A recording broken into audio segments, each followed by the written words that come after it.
think probably one of the most well-known scriptures in the Bible is Psalm 23. You know when it doesn't have the maketh and leadeth. You recognize when it didn't have the Lord today and they said God instead. You recognize that, you may have recognized that when I was finishing it, I would live in the house of the Lord my whole life long. That just doesn't do it for me, does it? Does it do it for you? That's why I wanted you to give an alternate version. So today my focus is going to be on the Lord as my shepherd, Psalm 23. He leads you to still waters. When you are in sync with God, there is a quiet center to your heart and to your spirit. There's a centered calm and a restful and peaceful quiet. God restores your soul by leading you in right paths. He protects and comforts you, even when bad things happen to good people. Now, we as human beings hate to give up our control, so I think this one is probably kind of the hardest, although we did talk about the blankets with the children today in honor of World Service, the Warm Blankets Project.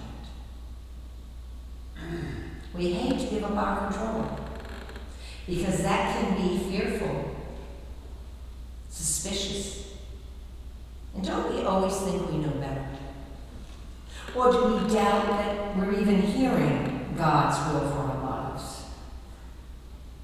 And that God, do we truly trust God to lead us in good paths, to protect us and comfort us?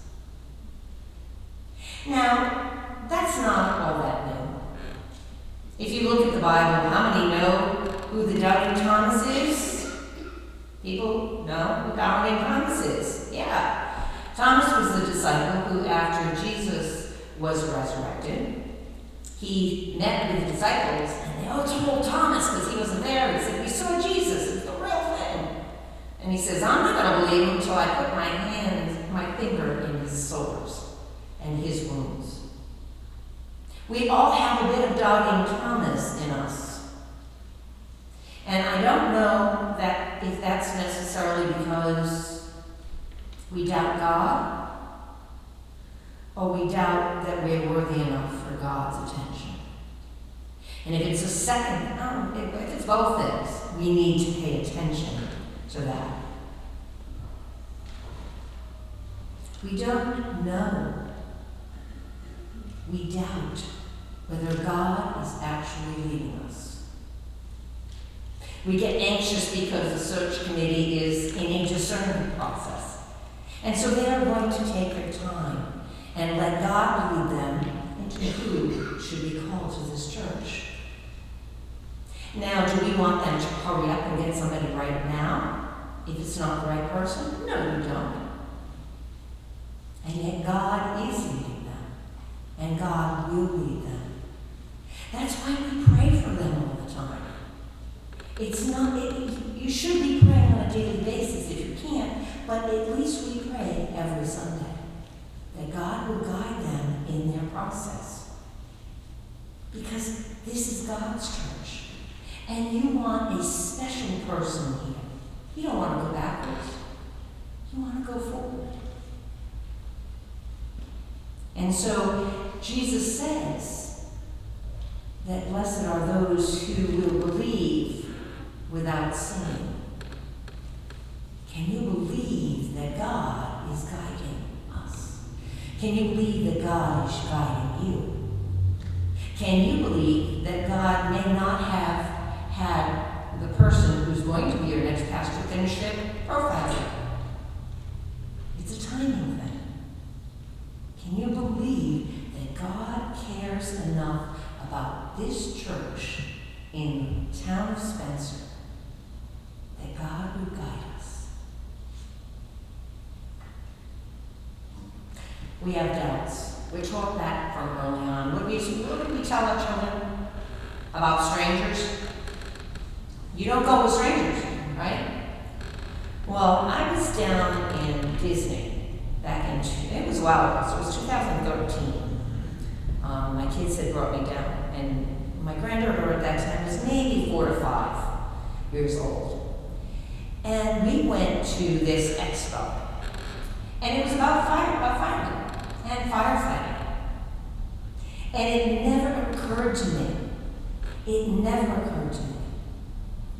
that one of the things they had to teach these little children was that in the moment of the most fear in their life, when there may be smoke or there may be fire, because some of the kids, what they did in this example, they ran and hid. They ran and hid under the bed. Because who was coming in? But this big fireman with all this equipment who didn't even look like a human being. We teach our children to be leery of strangers.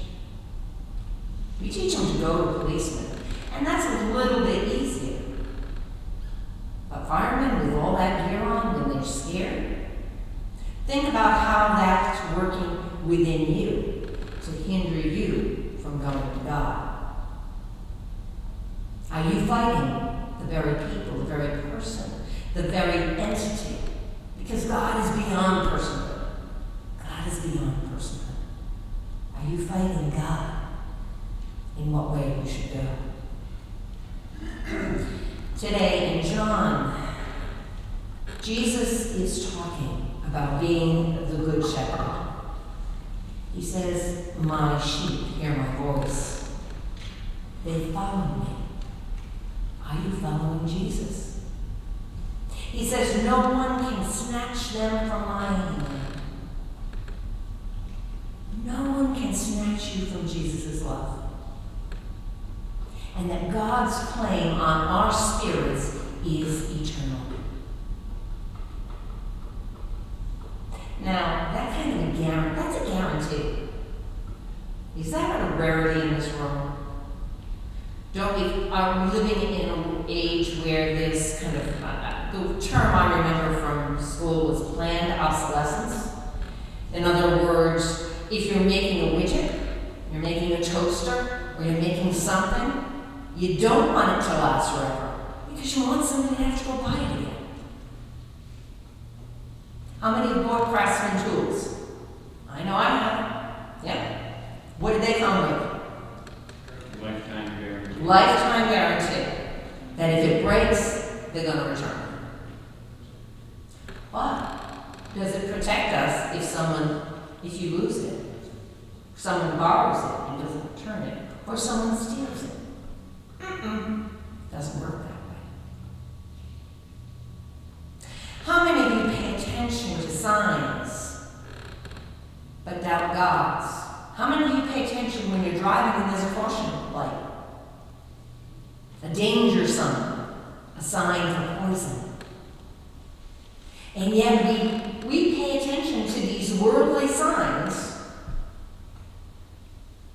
because they help bring order to our world and to who we are. They keep us safe.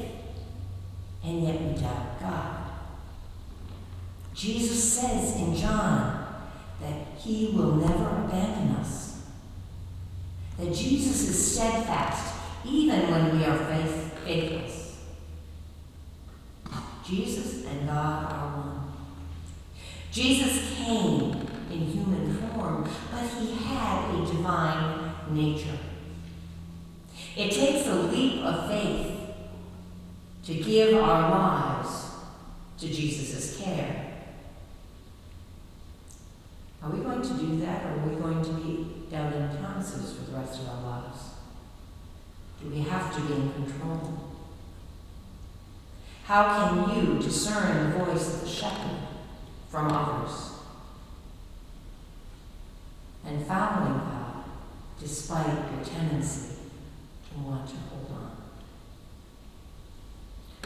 I'm going to read that Psalm 23 again for you from Psalms, now by Wesley Brandt.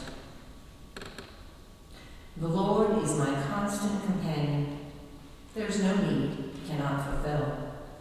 Whether his course for me points to the mountaintops of glorious ecstasy or to the valleys of human suffering, he is by my side. He is ever present with me. He is close beside me when I tread the dark streets of danger, and even when I flirt with death itself, he will not leave me. When the pain is severe, he is near to comfort. When the burden is heavy, he is there to lean upon. When depression darkens my soul, he touches me with eternal joy.